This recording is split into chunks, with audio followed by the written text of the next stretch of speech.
ਸਵਾਗਤ ਹੈ ਜੀ ਤੁਹਾਡਾ ਸਰਦਾਰ ਪ੍ਰੋ ਦੇ ਵਿੱਚ। ਮੈਂ ਸਾਹਿਬ ਸਿੰਘ ਅੱਜ ਇੱਕ ਤੁਹਾਨੂੰ ਇਹੋ ਜਿਹੇ ਇਨਸਾਨ ਨਾਲ ਮਿਲਾਉਣ ਜਾ ਰਿਹਾ ਹਾਂ ਜਿਹੜੇ ਸਾਡੇ ਬੜੇ ਸਤਿਕਾਰਯੋਗ ਡਾਕਟਰ ਸਾਹਿਬ ਨੇ, ਦਵਿੰਦਰ ਬਲਹਾਰਾ ਜੀ।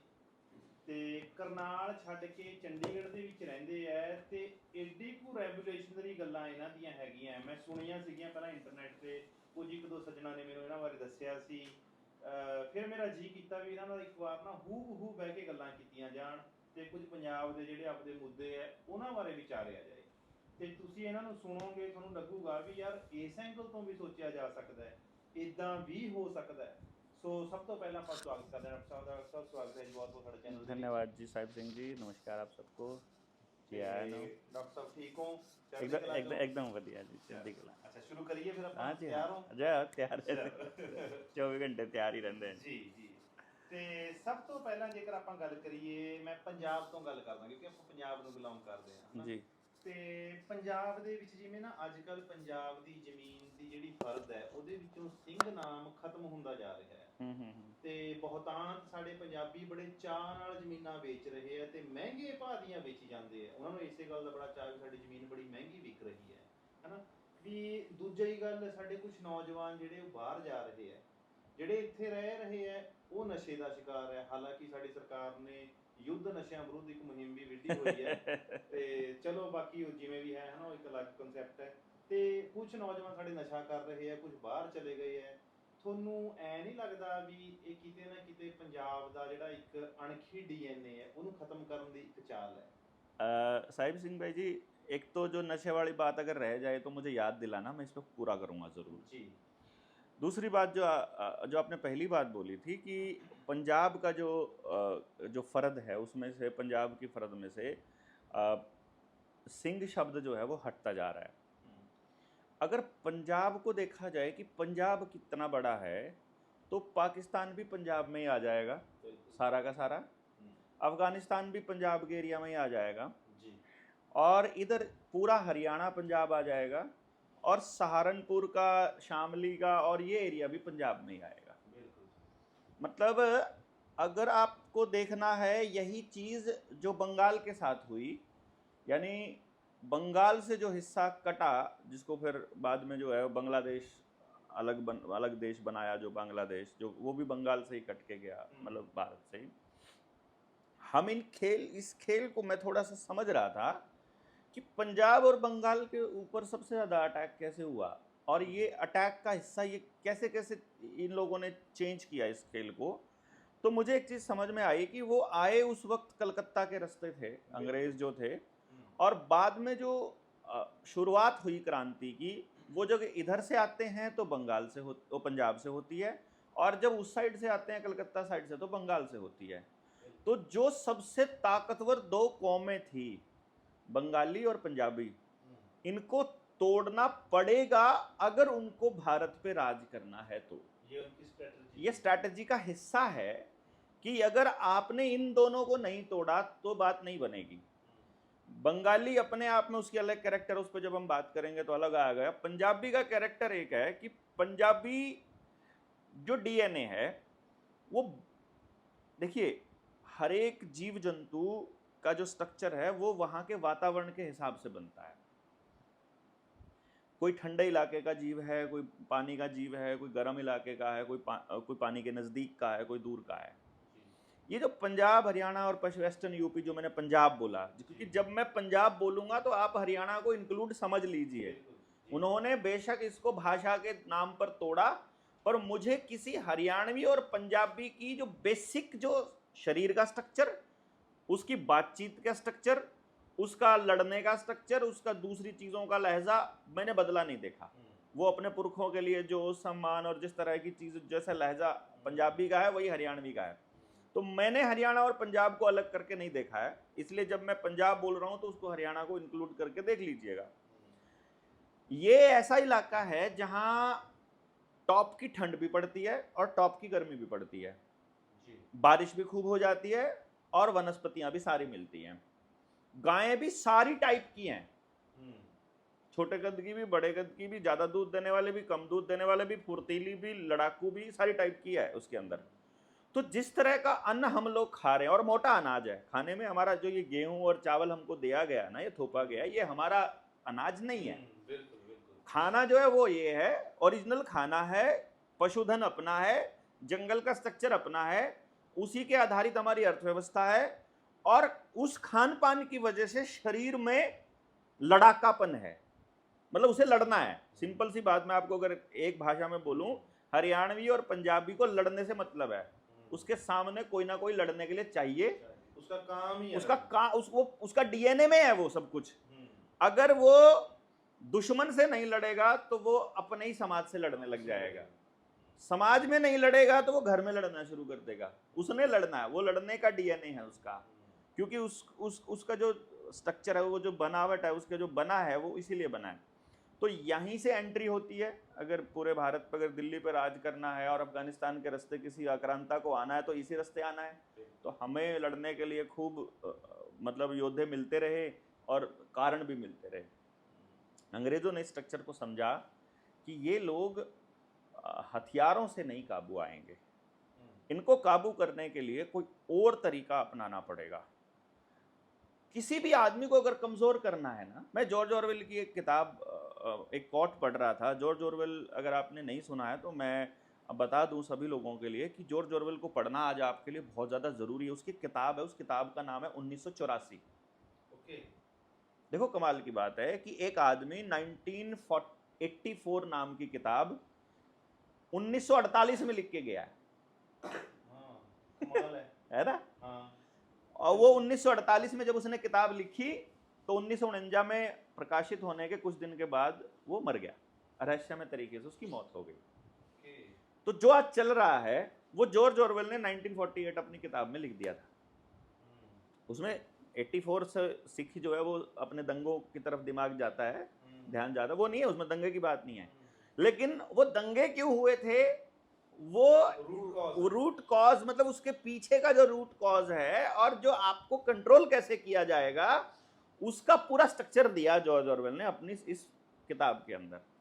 किताब का नाम 1984 है, बस 1984 मतलब ऐसा करके। तो आप कहीं भी अमेजन वगैरह पे अब आजकल मिल जाती है। पहले बीच में ये गायब हो गई थी सिस्टम से, अब दोबारा से जब रिसर्च करने वाले लोगों ने इसको खोजा तो फिर से दोबारा छपने शुरू हो गई है। जॉर्ज ऑरवेल की एक कोट है, वो कहता है कि किसी भी व्यक्ति को अगर कमजोर करना है उसका इतिहास गायब कर दो। एग्जैक्टली यही हुआ था। ये बात बाबा नानक को भी पता थी, गुरु गोविंद सिंह को भी पता थी, जितने गुरु थे सबको पता थी। उन्होंने ऐसा कल्चर डेवलप किया कि हमारी नई पीढ़ी अपने इतिहास को ना भूले। उन्होंने ऐसे संगत का अरेंजमेंट किया कि भाई तुमको ये पर्व मनाना ही मनाना है, तुमको इस तरह से इकट्ठा होना ही होना है, इस इकट्ठे होकर के तुमको यहाँ अपनी सेवा देनी ही देनी है, तुमको अपना जो उनके नियम उन्होंने धारण किए और लोगों को बताया कि आने वाले वक्त में भी जब मानवता के ऊपर कहीं भी अटैक होगा तो ये जो नानक के पुत्र हैं ये ही सबसे आगे आकर लड़ेंगे। अगर कहीं शीश देने की बात आएगी तो गुरु गोविंद सिंह के पूत ही आगे आके सामने वाले का शीश भी यही काटेंगे और अपना शीश भी तेग बहादुर के पुत्र ही देंगे। अब ये बात उनको पता थी, तो इन्होंने कहा कि इनका इतिहास गायब करना पड़ेगा, और इतिहास गायब करने का सबसे आसान तरीका होता है कि आप उसकी दिनचर्या से उसको गायब कर दो। और दिनचर्या में आज आपका बच्चा अंग्रेजी मीडियम स्कूल में पढ़ता है और वहां पर वो A for Apple, B for बनाना और C फॉर कैट पढ़ता है। तो वहाँ मतलब G फॉर गुरु गोविंद सिंह थोड़ी पढ़ाया जाएगा, G फॉर गुरु थोड़ी पढ़ाया जाएगा। वहाँ वो गुरु गोविंद साहिब का तो जाप होगा नहीं, वहाँ तो वो अपनी ओ गॉड वाले थ्योरीज पे चलेंगे वो तो। अब उन्होंने देखा कि एक ये कर दो, फिर साथ में समाज के लिए लड़ने वाले जो लोग दिखाई दें और जिस तरह से खड़े होते वो, मतलब आधी रात को भी खड़े होने वाले लोगों को मतलब इस तरह से प्रचारित कर दो जैसे सरदारों के नाम पर मतलब चुटकुले बना दो। अब क्या है कि देखो पति पत्नी के नाम पर भी जब परिवार तोड़ने हैं तो पति पत्नी के नाम पर चुटकुले बनेंगे, और जब सरदार तोड़ना है तो सरदारी पे चुटकुला बनेगा। तो जो अगली पीढ़ी है, जो बच्चा नया है, जो नया सिख बना है, अभी अभी पगड़ी बांधनी शुरू की है, 10-12 साल की उम्र है, उसको कोई दूसरी कौम का कोई आदमी आकर के अटैक कर दे इसलिए क्योंकि तू सरदार है, उसे थोड़ी पता है कि मेरे सिख होने का क्या, मेरे पास गौरवशाली मेरा इतिहास क्या है। लेकिन वो तो उस मोमेंट पे देख रहा है कि मुझे पिंच किया जा रहा है, मेरे को टॉन्ट कसा जा रहा है, तो वो आकर के अपनी सिक्खी की निशानी छोड़ना शुरू करेगा सबसे पहले। अब आपने निशानी छोड़ना शुरू करी, उनका पहला पैतरा हिट हो गया, बढ़िया हो गया। दूसरा, अब ये मेहनतकश लोग हैं, ये अगर उधर नहीं लड़ते हैं तो ये जोटे से लड़ने शुरू कर देते हैं। मान लो दुश्मन नहीं मिलेगा तो जोटों से लड़ेंगे। तो ये अपने गांव में ही ऐसे चल भाई कुश्ती, अब इनके खेल क्या है, कुश्ती है, वो भी उसी तरह से लड़ने वाला है कबड्डी में। मतलब ये अपने आप को मजबूत करते रहेंगे। तो अब इनको फिर दूसरा रास्ता क्या है कि इतिहास गायब कर दिया, पढ़ाई गायब कर दी, दिनचर्या गायब कर दी, अब इनके खेल गायब करने हैं। तो खेल कैसे गायब करें, ये तो खेत में सारा दिन लगे रहते हैं, वही नानक की दी हुई शिक्षा को पूरा करते हैं, कीरत के ऊपर पूरा फोकस है। तो इनको तोड़ने के लिए तो भाई फिर इनके हाथ में स्क्रीन पकड़ानी पड़ेगी, खाली करना पड़ेगा। खाली करने का रास्ता है कि मशीन दे दो, मशीन काम कर देगी। जो टाइम खाली होगा, खाली टाइम में अब खाली दिमाग शैतान का घर, शैतान आपके घर में एंट्री कर जाएगा जैसे ही आपके बच्चे के पास खाली दिमाग होगा। और खाली दिमाग होकर के आपके बच्चे को दे दी जाएगी स्क्रीन, और स्क्रीन में जो उनको दिखाया जाएगा, छोटे बच्चे को नहीं पता है कि ये फिक्शन है, ये काल्पनिक है, ये पैसा कमाने का जरिया है, ये कंपनियों का प्रोपेगेंडा। उसको तो ऐसा लगता है कि जो चल रहा है वही सच है, क्योंकि आपके मम्मी पापा किताब से देख, इधर देख, ये पिक्चर है, ऐसा होता है, एप्पल ऐसी होती है, बस ऐसी होती है, उसने नहीं देखी है तो चिड़िया नहीं देखी है तो इसमें देख, इसमें नहीं देखता है तो गूगल पे देख, गूगल पे नहीं देखता है तो इंटरनेट पे देख, वीडियो में देख। तो जब उन चीजों के ऊपर आपने उसका ट्रस्ट जमा दिया कि वो चीज में जो है वैसा होता है, तो जो फिल्मों में होता है वो भी होता है।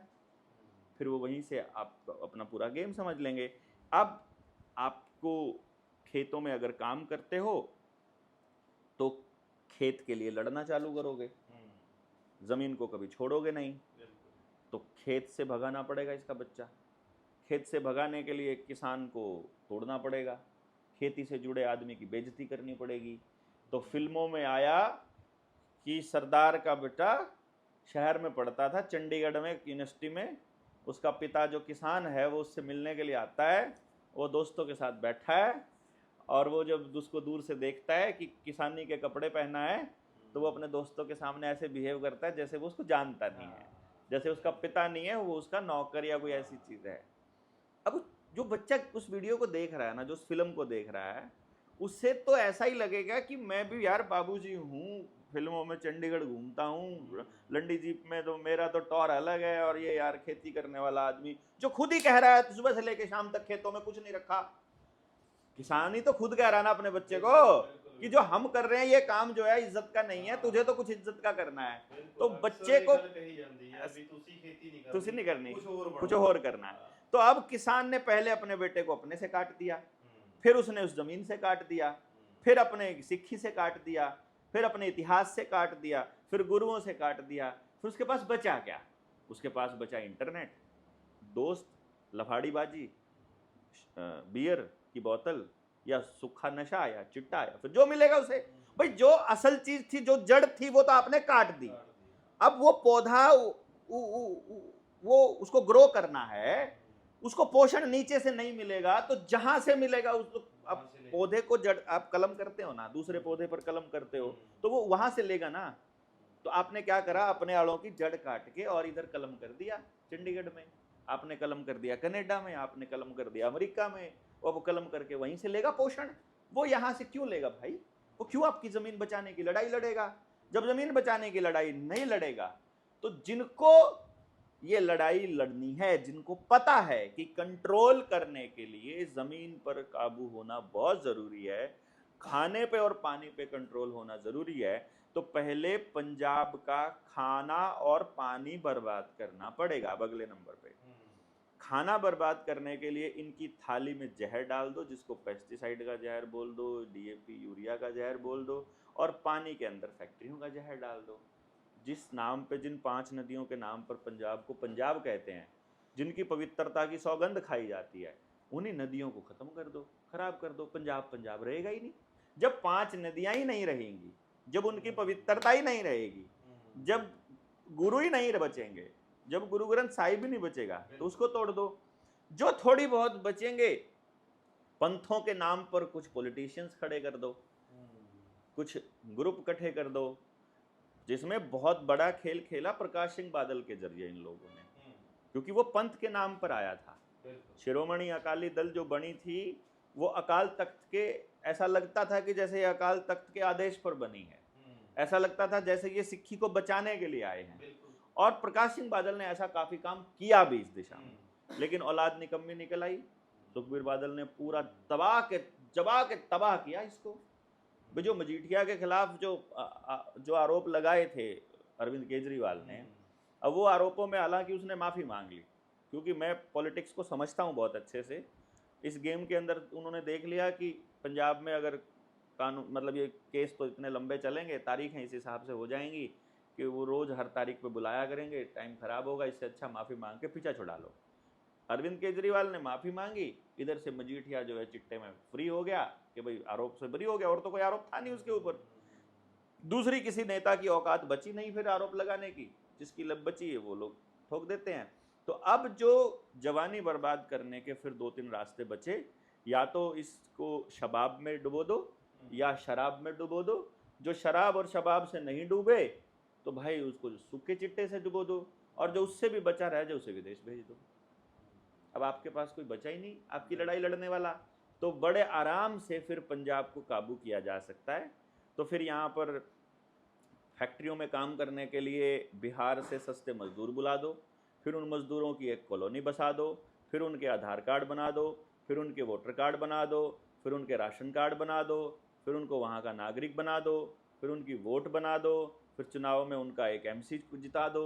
अब कई जगह तो आपके गांव में, सरदारों के गांव में बिहारी जो है सरपंच बने हुए हैं।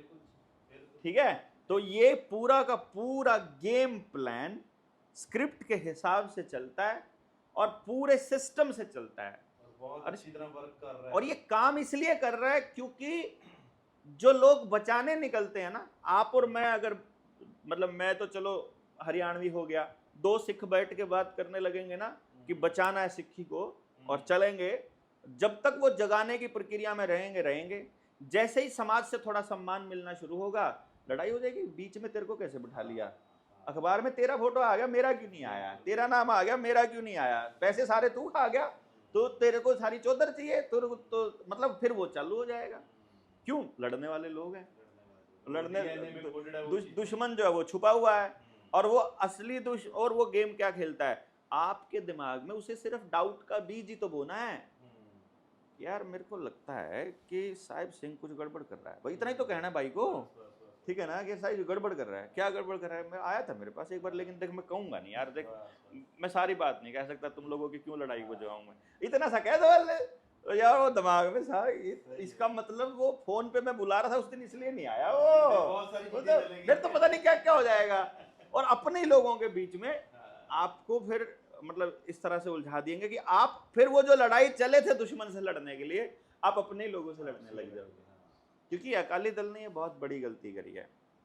उस टाइम पे मैंने देखा है, मैं इलेक्शन मैनेजमेंट कंपनी भी थी मेरी, और तो मैं पॉलिटिशियंस के काफ़ी नज़दीक रहा हूँ। राजा वीरभद्र के लिए भी हमने काम किया, यहाँ तक कि अमित शाह की टीम के साथ भी हमने काम किया है दिल्ली में। अरविंद की टीम हो, अरविंद केजरीवाल की, फिर इधर से हमारे हरियाणा के मुख्यमंत्री पुराने जो हैं उनके, और आपके पंजाब में भी खूब किया। तो पंजाब में मैंने खेल देखा था। मैं क्योंकि ये सारा घुमा के मैं पंजाब पे इसलिए लेके आ रहा हूँ क्योंकि हम पंजाब की बात कर रहे हैं। तो मैं उस खेल में देख रहा हूँ कि जैसे हम जब सर्वे करने के लिए जाते हैं तो वो बंदा क्या बोल रहा है, अकालिया ने तो साड़ा नू वोट पानी नहीं। मैं क्यों होया कि ਉਹ साले टिंडे वाले ने, तो टिंडे वाले, वो टिंडा किनू कहते हैं, वो टिंडा उन्हें कहते वो ईंख की जो वो ट्राली होती है ना, और उस पर जो गांठ मार रस्सी बांधते हैं और वो बीच में वो किला फसा देंगे हैं, उन्हें टिंडा कहते बुला बोला वो है बोला साले ना उत्ते जान देने ना थल्ले जान देंगे, ਇਹੋ ਜਿਹੀ गंढ मार देंगे ने। भाई होया की दसो तो सही, होना की सी, साडी गली च 5 घर ने, 2 घर अकालियां दे, 1 घर कांग्रेसी दा, फिर 1 घर कांग्रेसी दा, फिर अकाली दा। उन दो घर ਦੇ ਅੱਗੇ ਗਲੀ ਬਣਾ ਦੀ, ਇਸ ਘਰ ਤੇ ਅੱਗੇ ਬਣਾਤੀ, ਉਹ ਦੋ ਕਾਂਗਰਸੀ ਛੱਡਤੇ, ਕਹਿੰਦੇ ਪਹਿਲਾਂ ਅਕਾਲੀ ਜੁਆਇਨ ਕਰੋ ਫਿਰ ਕਰਾਂਗੇ। ਅੱਛਾ, ਜੇ ਰੌਲਾ ਪਾओगे तो पर्चा दर्ज करा देना। वो आपस में सिखों को उस गली में से ही गली वालों को लड़ा दिया, क्योंकि वो उस अकाली वाली जो सरकार है, जहाँ तक मैं समझता हूँ, क्योंकि अकालियों की सरकार जो पंजाब में है उसका थोड़ा बहुत सिमिलैरिटी हमारे हरियाणा में चौटालाज की फैमिली से मिलता है। उसका कल्चर जो है ना, यानी जो बादल सरकार का जो कल्चर है वो चौटाला सरकार से मिलता है। वहाँ वर्कर को ताकत मिलती है, वर्कर भी लोकल है, पार्टी भी लोकल है, प्रादेशिक पार्टी है, तो रीजनल पार्टी के जो वर्कर हैं वो पर्सनली जानते हैं मुख्यमंत्री को, तो थोड़ा सा टॉर में रहते हैं। उस वजह से एसएचओ से कह के पर्चा वर्चा कराना और छुड़वाना, वो दलाली वो थोड़ी आसान हो जाती है उनकी आपस में। उस पावर का इस्तेमाल उन्होंने सिक्खी बचाने के लिए, गांव बचाने के लिए नहीं किया, उल्टा आपस में एक दूसरे को तंग करने के लिए किया। यानी वो जो पावर जो मिली थी, जिसका फायदा वो अपने पंथ को, अपने सिखिज्म को, अपने पंजाब को बचाने के लिए इस्तेमाल कर सकते थे, वो नहीं कर पाए दुर्भाग्य से। और इसी वजह से आपकी ज़मीनों के ऊपर से ये जो सिंह शब्द है धीरे धीरे हट रहा है, क्योंकि आपका खाना भी दूषित हो गया है। और जैसा खाए अन्न वैसा होए मन, और जैसा होएगा मन उसके बाद उसके हिसाब से ही आपका जो बॉडी का जो स्ट्रक्चर है, जो कोशिका है, वो उसी हिसाब से रिएक्ट करना शुरू करती है। और जो दिमाग का स्ट्रक्चर और कोशिका का स्ट्रक्चर यानी कि आपका डीएनए फिर इसी तरीके से धीरे धीरे बदलना शुरू होता है। और फिर आप लड़ने की बजाय फिर आप 5 किलो अनाज लेने के लिए फिर आप सड़क पे खड़े मिलोगे। सुबह सुबह मुझे बड़ा दुख होता है, मैं जब हरियाणा में निकलता हूँ और जब कोटे का राशन लेने वाले लोगों को देखता हूँ, तो जो अपने आप को ज़मींदार और अमीर और अपने आप को बड्डे को हंदे हैं, वो रात को राशन लेके आते हैं फ्री वाला ना, लुक के लेके आते हैं। और जो डिक्लेयर गरीब हैं, जो डिक्लेयर ही है कि उन्होंने तो अपना कोई दिक्कत नहीं है, कोई टेंशन नहीं है, वो अपना मोटरसाइकिल पर जाकर लेके, बुलेट पे भी लेके आते हैं वो कई बार, तो मतलब बोरी भर के लेके आते हैं। ਪੰਜਾਬ ਜਾਈ ਸੀ ਵੀ ਇੱਕ ਬੰਦਾ, ਮੇਰੇ ਖਿਆਲ ਹੈ ਉਹ ਕਹਿੰਦੇ ਸੀ ਵੀ ਉਹ ਕਿਸੇ ਵੱਡੀ ਗੱਡੀ ਦੇ ਵਿੱਚ ਜਾ ਕੇ ਸਫਾਰੀ 'ਚ ਜਾ ਕੇ ਉਹ 2 ਕਿਲੋ ਵਾਲੀ ਕਣਕ ਲੈ ਕੇ ਆਇਆ। हाँ, बहुत है, मतलब आपकी नीयत को खराब कर दो ना यार। ये अपनी जो विरासत है, मैं जहाँ तक मतलब अपने आप को जब मैं देखता हूँ और मैं जब इस कल्चर से जब मैं रूबरू होता हूँ और मैं महसूस करता हूँ, तो मुझे मेरे दादाजी की बात याद आती है। तो मेरे दादाजी मुझे कहा करते थे, मैंने जैसे कई बार उनसे मैं पूछता था, मैं कहा दादा कोई गुरु मंत्र दो, ऐसा करके वो छोटी छोटी बातों में गुरु मंत्र दिया करते थे। तो वो इन्होंने एक दिन गुरु मंत्र दिया कि मुझे बोला कि आपा जो है ना इस कल्चर के हैं, इस कल्चर के नहीं है, तो ध्यान रखना बस इस बात को कि तुमने हाथ फैलाने नहीं है, तुमने देना है, मतलब हाथ तुम्हारा ऐसे रहना चाहिए। और वो मतलब दात्या दी कौम को मंगती कौम बना दिया। इस फ्री की जो फ्री बिजली माफ़ कर दो, सब्सिडी, क्योंकि आपके खून में ना भीख है। जब किसान को खेत में डालने के लिए यूरिया डीएपी सब्सिडी मिलेगी तो सब्सिडी भीख है। जब आपको फ्री में बिजली मिल रही है तो वो भीख है। जब आपको किसी भी चीज़ पर सब्सिडी मिल रही है, चाहे आपके सिलेंडर पे मिल रही है, चाहे पेट्रोल डीजल पर मिल रही है, तो वो भीख है। तो भिखारी आदमी मतलब जो है वो समाज बचाने की, देश बचाने की, कौम बचाने की, सिक्खी बचाने की लड़ाई कैसे लड़ लेगा? मुझे तो नहीं समझ में आता। मानवता की लड़ाई मांगने वाला आदमी लड़ लेगा, वो तो देने वाला आदमी, वो तो ऐसी चीज जो अपना सर तक देने के लिए तैयार रहता ना, वो आदमी लड़ सकता है ये लड़ाई, मंगते नहीं लड़ सकते। तो मतलब अगर इसको बचाने का रास्ता है तो पहले वो आ जाओ जो देना चाहते हैं, जो सर भी देना चाहते हैं।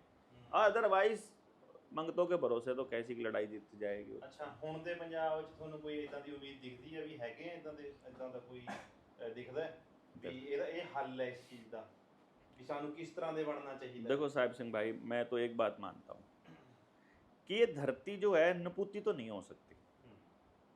मतलब कहीं ना कहीं तो गुरु गोबिंद सिंह बैठे ही होंगे, कहीं तो बाबा नानक होगा, कहीं तो कोई सूरमा होगा, ऐसा नहीं है। हाँ, हम लोग वो किसकी इंतज़ार कर रहा है या किस समय का इंतज़ार है हमें नहीं पता। देखो, क्योंकि उस दौर में जो लड़ने वाले लोग थे, चाहे आप सरदार भगत सिंह की बात करो, चाहे आप गुरु नानक देव जी की बात कर लो ना, आप उस वक्त में कौन सा उनको कोई गुरु कहता था?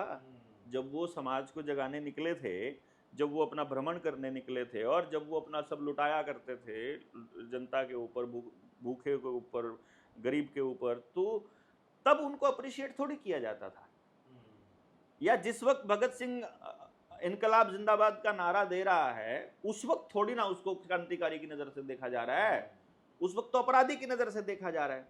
तो आज भी आपके पंजाब में देखो कौन है जो पानी बचाने की बात कर रहा है, देखो कौन है जो अनाज बचाने की बात कर रहा है, देखो कौन है जो अपनी भाषा बचाने की बात कर रहा है, कौन है जो अगली पीढ़ी का डीएनए बचाने की बात कर रहा है, कौन है जो आपके खाने को बता रहा है इस खाने के अंदर क्या है जिसकी वजह से आपका डीएनए खराब हो रहा है, कौन है जो आपकी शिक्षा के अंदर पंजाबी के लिए, पंजाबियत के लिए लड़ रहा है, आपकी विरासत के लिए, आपके विरसे के लिए लड़ रहा है, कौन है जो आपकी पगड़ी के लिए लड़ रहा है, कौन है जो कंगे के लिए, कड़े के लिए, जो किस आपके जो 5 का है उनके लिए कौन लड़ रहा है, आप उसको देखो। 5 नदियों के लिए कौन लड़ रहा है। वो जो आदमी होगा, जो उस विरासत का होगा, वो किसी खेत में पड़े केंचुए के मरने से भी दुखी होगा, तो उसे आपके खेत में पेस्टिसाइड और यूरिया, डीएपी, ये रसायन डालने से दिक्कत होगी। उसे दिक्कत होगी जब फैक्ट्रियों का जो गंदा पानी है वो जमीनों के अंदर रिवर्स बोर करके डाला जाएगा। उसे दिक्कत होगी जब वो देखेगा कि मेरी इस कौम की जो अगली पीढ़ी है वो अपनी कौम को छोड़कर, अपनी जमीन को छोड़कर, अपनी मादरे वतन को छोड़कर जा रही है लड़ने की बजाय, उसको बचाने की बजाय। वो उस बात से दुखी होगा कि नई पीढ़ी ये कह रही है कि इस देश में कुछ नहीं रखा, तो वो वहां पैदा नहीं कर रही है बल्कि वहां भाग रही है भिखमंगों की तरह जहां कुछ रखा है। वो उसको ठीक नहीं कर रहा है बल्कि दौड़ रहा है। तो मुझे लगता है ऐसा कोई तो होगा, मैं नहीं मानता हूं कि कोई भी नहीं है। तो जो भी ऐसी आवाज उठा रहे हैं उन लोगों को, कोई एक चीज को बचाने की लड़ाई लड़ रहा है, कोई दूसरी चीज को बचाने की, कोई आदिवासी को बचाने की, कोई जंगल को बचाने की, कोई पानी को बचाने की, कोई जमीन को बचाने की, जल जंगल जमीन जानवर, किसी चीज को बचाने की लड़ाई जो लड़ रहे हैं। मैंने देखे हैं आपके पंजाब में बहुत से योद्धे ऐसे जो बीज बचाने के लिए जिन्होंने अपनी पूरी जिंदगी गुजार दी है, जिन्होंने जो गौ संवर्धन, गौवंश को बचाने के लिए पूरा जिंदगी लगा दिया। मैं एक साथी थे अपने, शायद बूटा सिंह जी उनका नाम है, उधर है वो, एग्जैक्ट लोकेशन मुझे नहीं ध्यान है, लेकिन मैं मिला था उनसे। उन्होंने अपना पूरा जीवन इसके ऊपर लगा दिया है कि इसी तरह से ऑर्गेनिक खेती को किस तरह से बचाया जाए।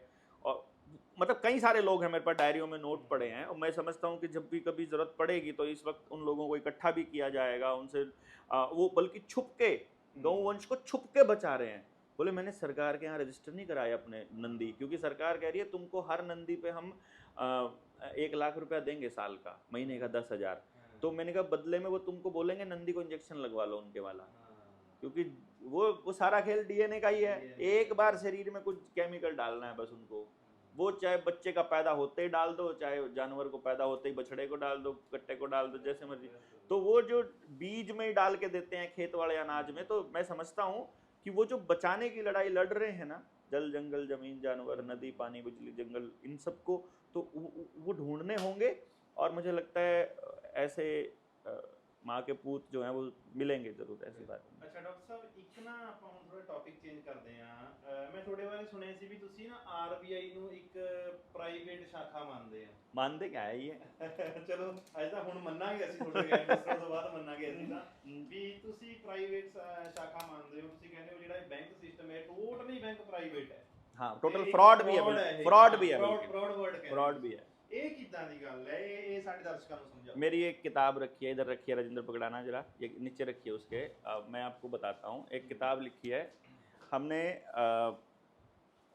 जो घनश्याम वर्मा जी हैं जिनकी वो रिसर्च है, उस रिसर्च में हमने पूरा एक्सप्लेन किया है इस पूरी कहानी को। ये किताब है, इस किताब का नाम है रुपया मूल्य का मापक या शोषण का साधन जी। ये लगभग 235 पन्ने की किताब है। इस 325 सॉरी, तो 325 पन्नों में हमने ये जो ये कुछ दस्तावेज़ हैं, ये आरटीआईज़ हैं जी। और ये आरटीआईज़ हैं और ये कानून हैं, और ये कुछ मैं आपको ये ग्राफ्स भी हैं, ये भी बताऊंगा आपको क्या है। अभी आगे आप शायद अपनी चर्चा में इसका जिक्र हो जाएगा जी, जी। और ये एक्सप्लेनेशन है कि क्या आरबीआई है। ये देखो, ये अधिनियम जितने हैं ये सारे act, paper currency act 1882, act 22 of 1899, coinage act 1906, act 6 of 1926, फिर ये आरटीआईज के द्वारा मांगा गया, फिर ये रुपए का कूटकरण, और ये सारी चीज़ें हमने इस किताब के अंदर एक्सप्लेन की हुई है जी। और इसका जो मूल सोर्स है वो है आरबीआई के आर्काइव से लाए हुए दस्तावेज। ओके, सिरे तो वहीं से, मतलब जो अब वहीं से अगर कोई डॉक्यूमेंट आ गया उसको आप कैसे नकारोगे। और उन्होंने सर्टिफाई करके दिया हुआ है, सर्टिफाइड कॉपीज अपने पास अवेलेबल हैं। और उससे भी बड़ी बात क्या है कि टुकड़ों में हमने सवाल पूछा और सामने वो रख दिया, आप बता दो उसका मतलब क्या है। जैसे पहला सवाल ये है कि आप बता दो कि जो जेब में आपके नोट है, बैंक नोट है, कोई भी आपके पास पड़ा होगा, कोई 50-100 रुपए का है, वो दूसरी किताब दे, वहाँ रखिए, इसके अंदर जो स्पाइरल है ना उसके नीचे रखिए एक किताब। ये मैं इसीलिए उस किताब की तरफ इशारा किया था। हाँ बस ये ऊपर से हाँ बस ये चली गई उधर। स्पाइरल के नीचे यार, स्पाइरल के नीचे रखी है। हाँ ये रही तो ये मैंने इसलिए इसमें थोड़ा साफ रखा है, ये थोड़ी डिजिटल प्रिंट वाली है। तो मैं आपको जो कह रहा था कि जो रुपया आपके पास है, सबसे पहला सबसे बड़ा सवाल ये बनता है कि वो कोई भी नोट आपके पास हो उसमें चल जाएगा। अब ये 500 रुपये का नोट है ना, एक नोट है 500 रुपये के अलावा ये तो नोट है जो आपके पास है, ये आज वाला नोट है। ये नोट है पुराने वाले, ये तो चलो आज़ाद हिंद बैंक के थे, दूसरे नोट थे पुराने जो हमारे पास। उनके आपके पास पुराने नोट की कोई कॉपी होगी। ये रहा 1 रुपया, चलो हाँ, ये 10 रुपये का नोट है पुराना, ये तो आपने भी देखा होगा। हाँ, बिल्कुल है ना। और फिर ये आरटीआई है, इसका मैं जिक्र बताऊंगा अभी आपको। अभी इसके ऊपर ये लिखा हुआ है यहाँ, मैं धारक को 500 रुपये अदा करने का वचन देता हूँ। बिल्कुल ठीक है, 500 रुपये अदा करने का वचन देता हूँ। ठीक है। ये मेरा ये काला बैग पकड़ाना, मैं आपको चलते रहने दो, कोई बात नहीं वीडियो तो। ये हाँ, इसका मतलब ये है कि ये वचन है, कागज है ये, कि मैं आपको 500 रुपये अदा करने का वचन दे रहा हूँ। टोकन दे दिया 500 रुपये, भाई मैं दूंगा, ये वाला टोकन मुझे दे देना तो मैं आपको ये पैसे वापस कर दूंगा 500 रुपये। हाँ, ये टोकन लगा के आपको पैसे मिल जाएंगे, है ना। हाँ। फिर मैं एक दूसरी चीज़ देता हूँ आपको कि आप इसको थोड़ा सा गौर से देखना कि क्या ये सही है कि गलत है। ये तो हो गया जी 500 रुपये का टोकन। फिर इसके अंदर या आप ये 1 रुपया देखो जरा, इस पे भी कहीं प्रॉमिस लिखा हुआ है क्या? उसको जरा सोच के देख के बताओ। नहीं, इस पे नहीं लिखा हुआ है। क्यों नहीं लिखा हुआ भाई जी? भाई अगर इसका मतलब ये है कि ये इस पे लिखा हुआ है 1 रुपया खाली। हाँ, देखो इस पे भी 1 रुपया है, इसे कोई वचन दी गल नहीं है, कोई वचन नहीं है, है ना। इसका मतलब इस पे वचन नहीं है तो मतलब ये 1 रुपया ही है। हाँ, ये जेन्युइन 1 रुपया है, मतलब 1 रुपया है। इसके ऊपर और क्या लिखा हुआ है यहाँ पे? Government of India. इस पे दिखा दो कहाँ लिखा हुआ है गवर्नमेंट ऑफ इंडिया? यहाँ लिखा भारत। इस पे दिखाओ कहाँ है Bharat? Reserve bank of India लिखा है। अच्छा, इस पे भारत लिखने में इनकी शाही खत्म होती है क्या? अगर ये भारत का है और गवर्नमेंट ऑफ इंडिया का है तो इस पे शाही कम लगती ज्यादा लगती? अगर गवर्नमेंट ऑफ इंडिया लिखते। रिजर्व बैंक ऑफ इंडिया भी तो लिखा है दो जगह, एक जगह अंग्रेजी में, एक जगह हिंदी में। बिल्कुल नहीं लिखा। और इस पे फिर प्रॉमिस कर दिया, इसको भी रुपया लिख देते, 500 रुपया लिख देते। क्यों कहा कि मैं तुम्हें 500 रुपया अदा करने का वचन देता हूँ? इस पे 500 रुपया लिखने में क्या तकलीफ है बताओ? बिल्कुल सही बात है। जैसे आप 1 रुपये जैसे 1 रुपये पे 1 रुपया लिख दिया, इस पे 500 रुपया लिख देते तुम, बोलते कि यही 500 रुपया है। बिल्कुल, ये कोई टोकन नहीं है 500 का, ये 500 पे यही है, ऐसा कह देते। लेकिन वो कह रहे ना, ये तो नोट है, इसका मतलब 500 रुपया कुछ हो रहा है। भाई अगर कागज ही रुपया है, अगर आपने ये छाप दिया, ये 500 रुपए में चलता है, आपको ऐसा लगता है? बिल्कुल। तो फिर ये 500 रुपए लिखने में क्या तकलीफ है आपको? इसके ऊपर लिखा होना चाहिए कि ये ही 500 रुपया है। मेरे पॉइंट को जो भाई देख रहे हैं, सुन रहे हैं पूरी दुनिया में, वो सिर्फ इतना बता दो कि इस पे 500 रुपए का प्रॉमिस लिखने की बजाय सिर्फ 500 रुपए लिख देते तो क्या दिक्कत थी? लेकिन उन लोगों को पता है वो कागज में नहीं कभी भी मार खाते, वो फंस जाएंगे, पकड़े जाएंगे, इसलिए वो आपको जानकारी का अभाव में रखते हैं। वो आपको कभी नहीं बताएंगे कि रुपया क्या है, 500 रुपया क्या है। ये भी 1 रुपया नहीं है, मैं आपको बताऊं, ये भी 1 रुपए का लीगल टेंडर ही है। ये भी 1 रुपए का नोट है, और ये नोट भारत सरकार छापती है, और ये note reserve bank of India छापता है। हाँ। दोनों में फर्क है। इसका मतलब भारत सरकार और रिजर्व बैंक ऑफ इंडिया अलग अलग है। पहली बात तो ये है। दूसरी बात ये है, रिजर्व बैंक ऑफ इंडिया को चलाता है board of directors. Board of director company में होते हैं कि सरकार में होते हैं भाई साहब? कंपनी में होते हैं।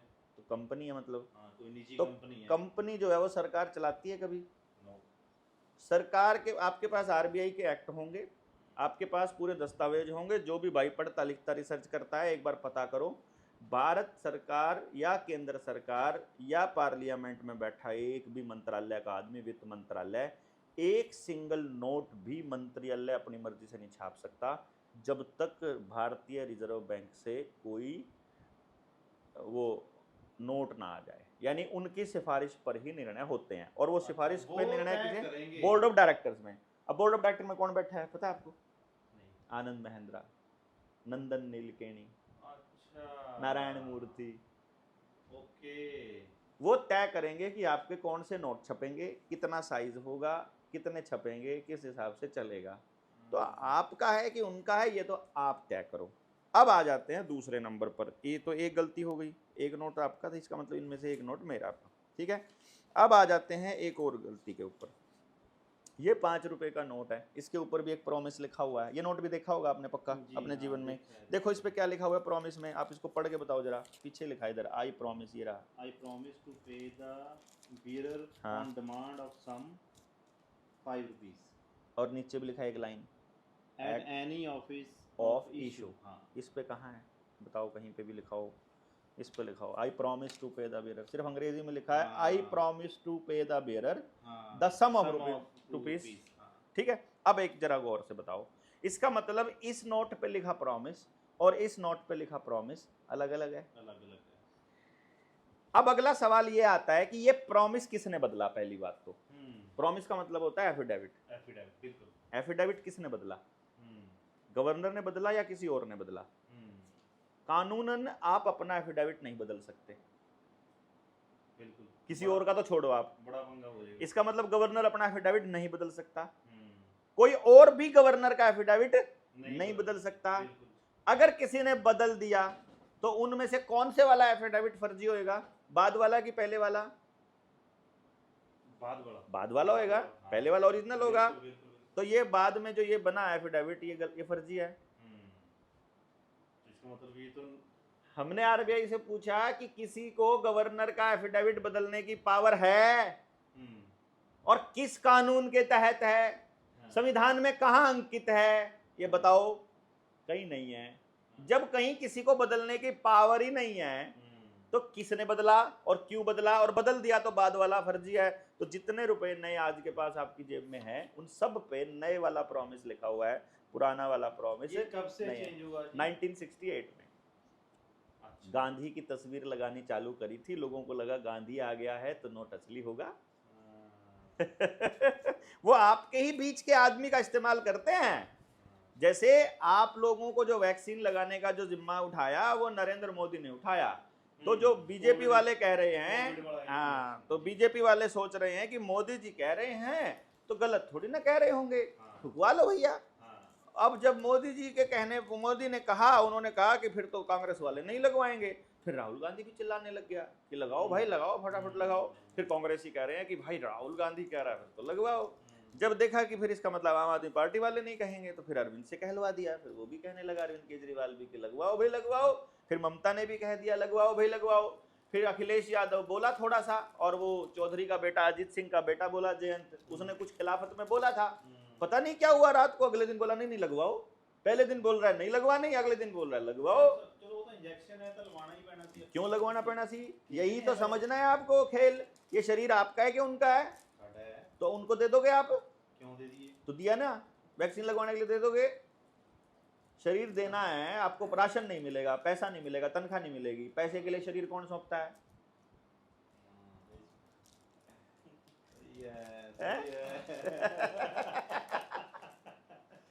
आपकी नीयत खराब करनी है ना उनको। आपको भिखारी की नीयत बनाई, पहले मैंने आपको कहा सब्सिडी भीख है। मान लो ਆਪਾਂ ਇੱਕ ਗੱਲ ਕਰਦੇ ਆਂ ਵੀ ਆਪਾਂ ਇੰਜੈਕਸ਼ਨ ਨਹੀਂ ਲਵਾਵਾਂਗੇ, ਫਿਰ ਉਹ ਸਾਨੂੰ ਕਹਿੰਦੇ ਆ ਵੀ ਤੁਹਾਨੂੰ ਨਾ ਤੁਹਾਡਾ ਕੋਈ ਆਫਿਸ ਖੋਲਣ ਦਵਾਂਗੇ, ਨਾ ਤੁਹਾਨੂੰ ਫਲਾਈਟ ਦੀ ਟਿਕਟ ਲੈਣੀ ਹੈ, ਨਾ ਤੁਹਾਨੂੰ ਕਿਤੇ ਵੀ ਤੁਹਾਨੂੰ ਤੁਸੀਂ ਘਰ 'ਚ ਬਾਉਂਡ ਹੋ ਜਾਓਗੇ ਆਪਣੇ, ਤੁਹਾਡੇ ਕੋਲ ਕੋਵਿਡ ਸਰਟੀਫਿਕੇਟ नहीं हैगा, ਤੁਸੀਂ ਇੰਜੈਕਸ਼ਨ नहीं लेंगे। उनके बाप का है ऑफिस, उनके बाप की है जमीन, उनका वो मालिक है इस धरती के, ਧੱਕੇ ਨਾਲ ਅੰਦਰ ਵੜ ਕੇ ਰੱਖਿਆ मालिक है। तक के नाल ना, तक के नाल आपने तक का चलने दिया तो उनका चल गया। ਉਹ ਅਗਲੇ ਕਹਿੰਦੇ ਸੀ ਵੀ ਪੁਲਿਸ ਲੈ ਕੇ तो अगले कुछ भी कह दो, तो ਉਹਦਾ ਕੀ ਇਲਾਜ ਹੈ ਆਪਣੇ निहंग सिख। और देखो कैसे कैसे गया था ना, आया कोई एक भी बड़ा आगे। हाँ वैसे वो एक अलग कांसेप्ट है भी, वो निहंग सिंह अलग क्यों कॉन्सेप्ट है? आदमी नहीं है वो, उसका शरीर आपसे अलग है, डबल है, 4 गुना है, उतना ही है जितना आपका है। आपसे छोटा और पतला भी हो सकता है, पर उसके आगे तो बोलने की हिम्मत नहीं होती। क्यों? एटीट्यूड ही होना इस लेवल दा है। तो आपके एटीट्यूड होने में क्या दिक्कत है फिर? अगर एटीट्यूड से बात बनती है तो आपको एटीट्यूड वैसा लाने में क्या दिक्कत है? आउंदा ही नहीं हैगा वो किसी को। क्या क्या क्या कारण है इसका? मतलब एटीट्यूड, इसका मतलब एटीट्यूड नहीं है, कुछ हो रहा है। वो क्या है?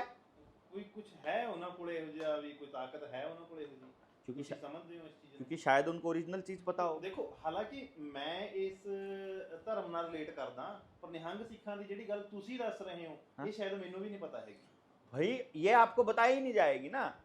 जैसे मैंने अभी आपको थोड़ी देर पहले बोला कि जब इसका मतलब, जब इस पे वादा लिख दिया तो इसका मतलब नए वाले नोट तो हो गए नकली। अब दूसरे नंबर पे बात आती है कि इस 500 रुपए के नोट पर 500 रुपए का वादा लिखने की क्या जरूरत थी अगर वो इसके ऊपर 500 रुपए ही लिख देते तो। क्योंकि उनको पता था कि रुपया ये नहीं होता है, रुपया कुछ और होता है। असल में जब हमने पूछा, सरकार से पूछा कि असल में रुपया क्या होता है वो हमको बताओ, तो वो कह रही है कि भाई रुपए में मौजूद सोने की मात्रा ही रुपया होती है। कैसे कैसे कैसे कैसे? हाँ आपको तो कभी बताया ही नहीं गया ना।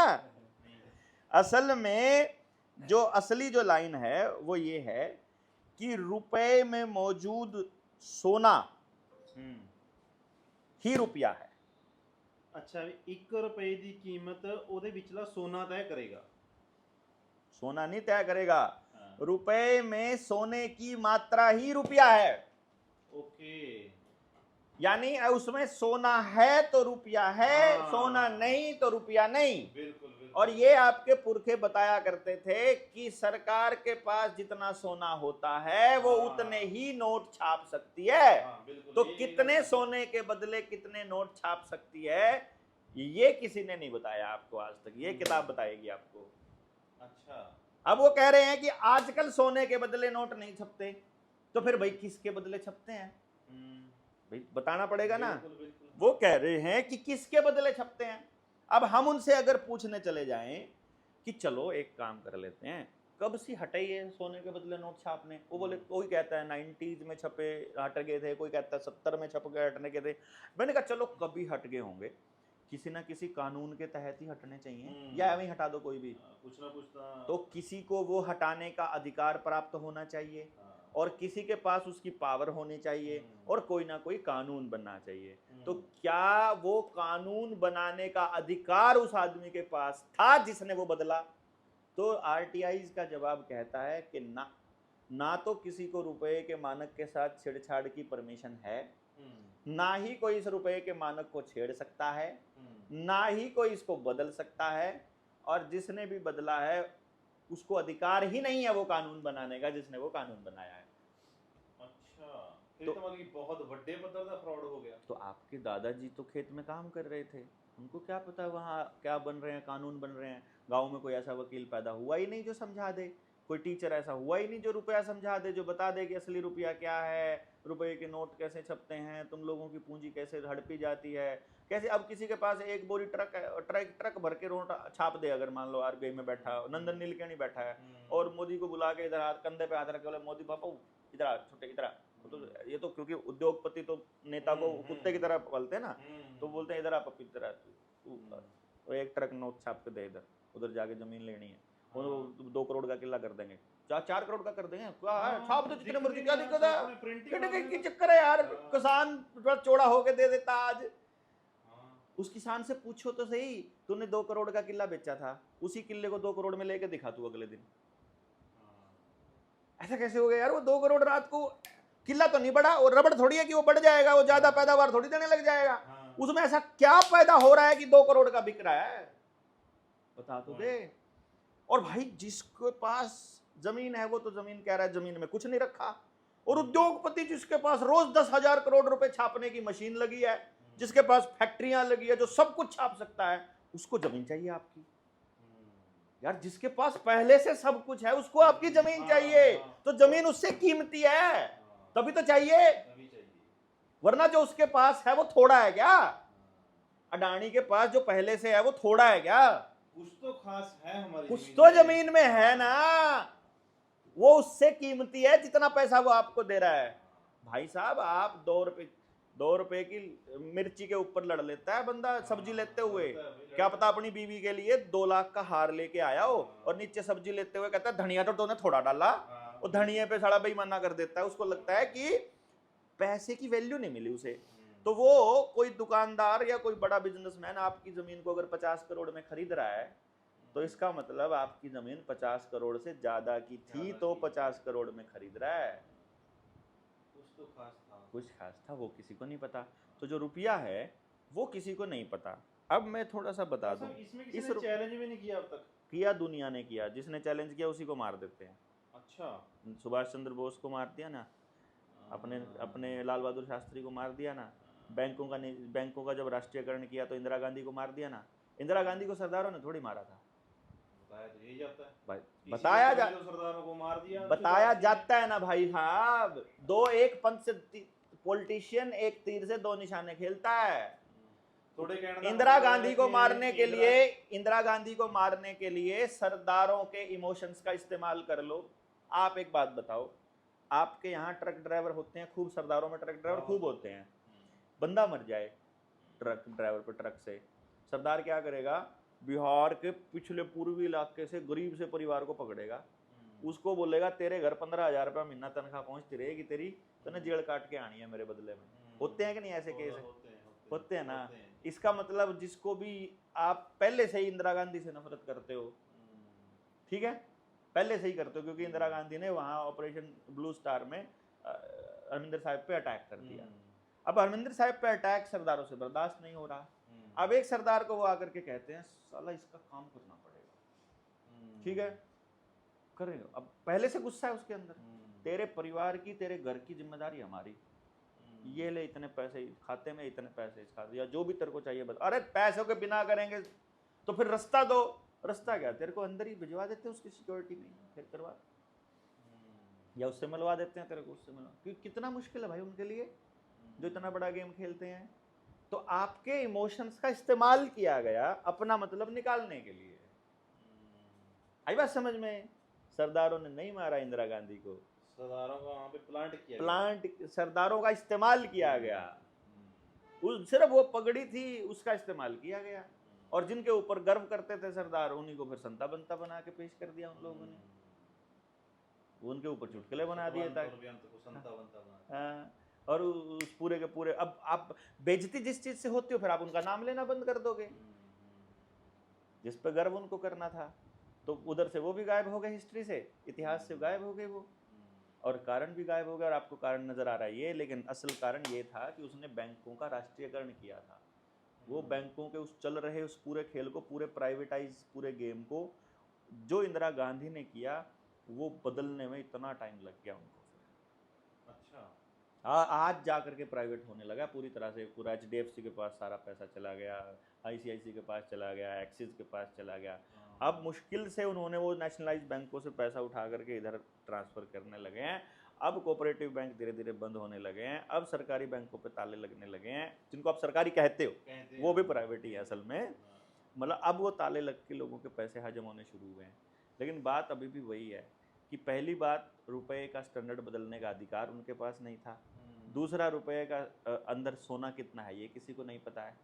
आज भी पेपर करेंसी एक्ट 1882 के मुताबिक आपका एक मोहर 15 रुपए की है, एक मोहर 15 रुपए की, और एक मोहर 15 रुपए की है, उसके हिसाब से आपके 15 रुपए को 1 तोला सोना में रखते हो, 11.664 ग्राम सोना, तो 1 रुपए की जो कीमत बनती है वो 777 मिलीग्राम शुद्ध सोना बनती है। इसका मतलब आप जो मेहनत करते हो और जो कमाते हो वो आप सोने में कमाते हो, और आपको कागज का टुकड़ा पकड़ा दिया जाता है। और निहंग सिख को इस सच्चाई का पता है, इसलिए उसके आगे कोई बोलता नहीं है। अच्छा, उनको इतनी बड़ी सच्चाई कहाँ से पता है? उस एंगल से नहीं पता जिस एंगल से मैं कह रहा हूँ, उनको वो अलग एंगल से पता है। अलग एंगल से कैसे पता है? उनको ये पता है कि इस धरती पर कुछ भी ऊर्जा के बिना चलता नहीं है। शरीर को चलने के लिए क्या चाहिए? ताकत चाहिए, ऊर्जा चाहिए। ऊर्जा कहाँ से मिलेगी? रोटी से। रोटी कहाँ से आएगी? खेत से। खेत में क्या होगा? फसल। फसल कहाँ से लेगी ऊर्जा? जमीन से। जमीन, सिर्फ जमीन से काम चल जाएगा? पानी भी चाहिएगा। जमीन की कीमत है कोई? ना। पानी की कोई कीमत है? ना। हवा से मिलेगा नाइट्रोजन वगैरह, उसकी कीमत है? सूरज से धूप मिलेगी, उसकी कोई कीमत है? यानी ऊर्जा जो मिलती है वो प्रकृति देती है और पौधे को देती है, और पौधे की ऊर्जा हम इस्तेमाल करते हैं और आपस में एक दूसरे को ऊर्जा देते हैं। और क्योंकि हम अपनी ऊर्जा का व्यापार नहीं करते हैं, इसलिए हम प्रकृति के अंडर काम करते हैं, इसलिए हम गुरु गोविंद सिंह की संतान है, इसीलिए हम केवल प्रकृति के नियमों को मानते हैं, और जो प्रकृति के नियमों को मानता है उसके ऊपर कोई कानून लागू नहीं होता है। उनके ऊपर कोई कानून लागू नहीं होता। हाँ, अकाल के अंडर चलते हैं। हाँ, यही बात बोलते हैं ना वो लोग। वही बोलते हैं, उनको बोलते हैं तुम्हारा लीडर कौन है? अकाल। हाँ, क्योंकि मेरी सारी ऊर्जा वहां से आती है, तुम मुझे कुछ नहीं देते हो। ये कहते हैं नहीं, तुमको पैदा होने से पहले इंजेक्शन लगाना पड़ेगा। तो अब वो ये कहेंगे कि इतने लाख में इतने लोग मरते थे, हमने तुम्हारे बच्चों को वैक्सीन लगानी शुरू करी, तब से तुम्हारे बच्चे जीना शुरू किए, इसलिए तुम्हारी जिंदगी हमारी है। इसलिए वो बच्चों को वैक्सीन लगाते हैं। वो कहते हैं तुम्हारी जिंदगी हमारी है, क्योंकि वो तुमको अनाज फ्री का देते हैं, क्योंकि वो सब्सिडी देते हैं, क्योंकि वो तुमको बिजली दे रहे हैं, क्योंकि वो तुमको सब चीज दे रहे हैं। वो कहते हैं क्योंकि ये हमारा है और तुम इस पर चलते हो और तुम इसको यूज करते हो, इसलिए तुम्हारी जिंदगी पर हमारा अधिकार है, इसलिए तुम्हें उनके अंडर काम करना पड़ता है। निहंग उनके कानून के हिसाब से नहीं चलते हैं, क्योंकि निहंग ऊर्जा पर विश्वास करते हैं, वो अकाल के हिसाब से चलते हैं। आप जिस दिन, गांव वाले जिस दिन अपने आप अपनी पूरी जिंदगी को जंगल, पानी, जल, जंगल, जमीन, जानवर और खेत और अकाल के आधार पर जीना शुरू कर देंगे, उस दिन उनके ऊपर सारे कानून लगने बंद हो जाएंगे। जिस दिन, जब तक आपके गांव में व्यापार नहीं था, जब आप सब कुछ लेन देन आपका व्यापार से नहीं था, मतलब अपने आप नियम बने हुए थे, कुदरती नियम से था कि तेरा भी पेट भरना चाहिए, मेरा भी भरना चाहिए। किसान सिर्फ अपने लिए नहीं उगाता था, जब वो सबके लिए उगा रहा है, जब चमार अपने लिए नहीं बना रहा है, सबके लिए सब्जी बना रहा है, जूती बना रहा है, जब नाई सिर्फ अपने बाल नहीं काट रहा है, पूरे गांव के काट रहा है, जब कोई दिक्कत ही नहीं है, कोई आके पड़ जाए, कोई आके खेल जाए, कोई आके ले जाए, कोई आके तोड़ जाए, कोई बाग में घुस जाए, कोई कुछ ही कर ले, कोई दिक्कत ना हो, तब आपके ऊपर कोई कानून लागू नहीं होता है। और ये बात निहंग को पता है, इसीलिए उनके ऊपर दुनिया का कोई कानून लागू नहीं होता है। दुनिया का, उनके पास AK-47 होगी, कोई पुलिस वाले की औकात नहीं है वो उससे उस हथियार का लाइसेंस पूछ ले, क्योंकि पुलिस का जो काम है वो भी कमर्शियल है, क्योंकि रोड पर चलना है। वो कह रहे हैं आप पैसा कमाते हो इस रोड पर चलकर, इसलिए आपको इसका टैक्स देना पड़ेगा। निहंग से लेके दिखाओ ना, निहंग क्या कहेगा? मेरे पुरखों की जमीन है, तुमने इस पे बनाने की परमिशन मेरे पुरखों से कब ली, पहले ये दिखाओ। वो खुद ही उनसे पूछने लग जाता है, वो कहते बाबा तू जा। निहंग उनसे सवाल पूछता है कि तेरे को परमिशन किसने दी? जिस दिन गांव के बच्चे को ये पता चल गया तेरे पुरखों की जमीन है, ये व्यापारी आए हुए हैं तुमको लूटने के लिए, तुमको पूछना चाहिए कि तुम्हारी औकात क्या हो गई हमसे पैसे लेने की, उस दिन ये भागेंगे भाई। ये नॉलेज हर एक बंदे के अंदर होनी चाहिए। Knowledge is power, knowledge is power. इनके पास नॉलेज है और हमको क्या A फॉर एप्पल याद कराने लगा देते हैं। हमारे वाले बच्चों को सारा कचरा पढ़ाना चालू कर देते हैं। हम वाले क्या कहते हैं? नौकरी मिलेगी, नौकर बनेगा बंदा।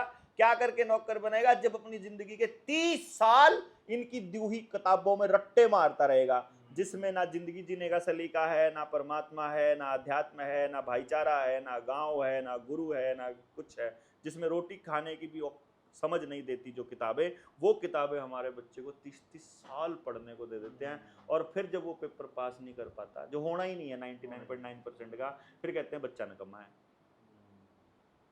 उसको डायरेक्शन ही गलत दे रहे हैं, शुरू से परवरिश ही गलत दे रहे हैं, काम ही गलत दे रहे हैं, शिक्षा ही गलत दे रहे हैं। स्कूल सारे स्कूल इनके एजेंडे पे काम कर रहे हैं, सारे पॉलिटिशियन इनके एजेंडे पे काम कर रहे हैं, सारे डिपार्टमेंट इनके एजेंडे पे काम कर रहे हैं, सारे जज इन पे काम कर रहे हैं, सारे पुलिस वाले इस पे काम कर रहे हैं, सब इस एजेंडे पे काम कर रहे हैं, क्योंकि गांव के आदमी को समझ ही नहीं है।